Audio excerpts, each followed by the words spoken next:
बुरहानपुर से आयुष भावसार की रिपोर्ट। निर्दलीय प्रत्याशी के रूप में नामांकन भरने पहुंचे ठाकुर प्रियंक सिंह। बीजेपी से टिकट नहीं मिला तो निर्दलीय नामांकन भर रहे और आगे जितने पर बीजेपी को ही सपोर्ट करेंगे। उनका कहना है कि अभी तक राजनीतिक पार्टियों ने जनता को केवल गधा समझा और बनाया है। थोड़ा पीछे लेकर रोकन जरा। अरे पीछे नहीं जा रहा ना वो। अरे पीछे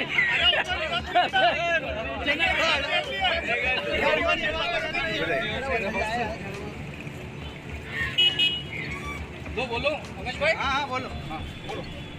पीछे जो परिवारवादी नेता है वो पिछले कई दशकों से बुरहानपुर की जनता को, मतदाता को केवल गधा बनाने का कार्य कर रहे हैं।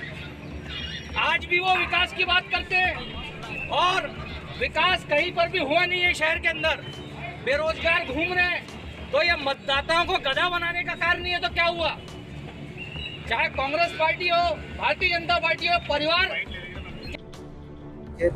गधा ही क्यों लिया आपने? गधे क्यों?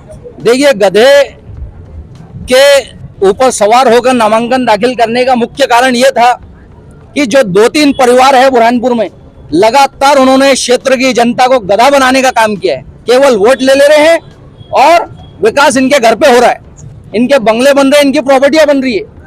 तो आम मतदाता जो है वो गधा बन रहा है कि नहीं बन रहा है? तो उसी के विरोध में ये प्रदर्शन किया गया था। क्या निर्दलीय फॉर्म भरा? निर्दलीय फॉर्म भरा है। आपका चुनाव निशान भी आप गधा जी नहीं, चुनाव निशान गधा अवेलेबल नहीं था। अगर अवेलेबल रहता तो हम गधे को ही चुनते, क्योंकि जनता जो गधे बनाए गया है मतदाता को, भोले भाले बुरहानपुर की जनता को, तो अब जो है बुरहानपुर की जनता को जगाने का कार्य हो रहा है। और मुझे प्रचार कैसे करेंगे आप? क्या गधे पे बैठ के करेंगे? प्रचार जो है उसका अभी प्रचार करते हुए जनता को यह बताना जरूरी हो गया है कि ये 2-3 परिवारों से मुक्ति अति आवश्यक है। अभी भी ये परिवार बहुत अतिशोक्ति के है कि बोल रहे हम विकास करेंगे। अरे तुमने 40-50 साल क्या करा? भारत होगी घर भरा, अभी भी बोल रहे विकास करेंगे।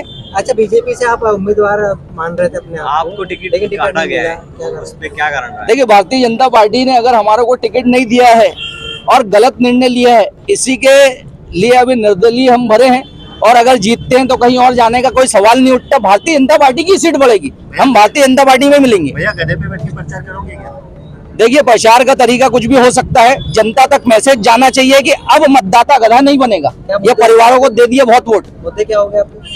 मुद्दे जो ये विकास के लिए तरसा रहे हैं हमारे बुरहानपुर की जनता को, आज आम जनता भी तरस रही है। और इसके साथ साथ जो है, आप बेरोजगारी का आलम देखिए, लोगों को खाने को नहीं है और इनके बंगले बन रहे हैं। तो ये मुद्दा रहेगा। और एक चीज प्रमुखता के साथ मैं बोलना चाहूंगा, अगर मैं जीत के आता हूं तो हमने ईडी की और इनकम टैक्स की रेट देखी कुछ बिजनेसमैनों के यहाँ। अब ये रेट नेताओं के घरों में पड़ेगी। देखा जाएगा 40-50 वर्षों में इनने जो संपत्ति अर्जित करी है कहां से करी है। तो इनके सारे नेता, कांग्रेस के या भारतीय जनता पार्टी के हो, इनके घर में इनकम टैक्स और ईडी इसकी रेट डाली जाएगी। क्या ईडी और इनकम टैक्स राजनीतिक या विधायक सांसद के कहने पर कार्रवाई करता है? देखिए, अभी तक बुरहानपुर का इतिहास आप लोग भी जानते हैं। स्वतंत्रता से आज दिनांक तक क्या बुरहानपुर में किसी नेता के इनकम टैक्स की रेट डली? क्या क्यों नहीं डल रही है?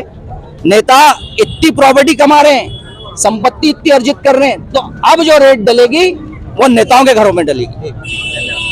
देश दुनिया की खबरें जानने के लिए हमारे चैनल को सब्सक्राइब करें। धन्यवाद।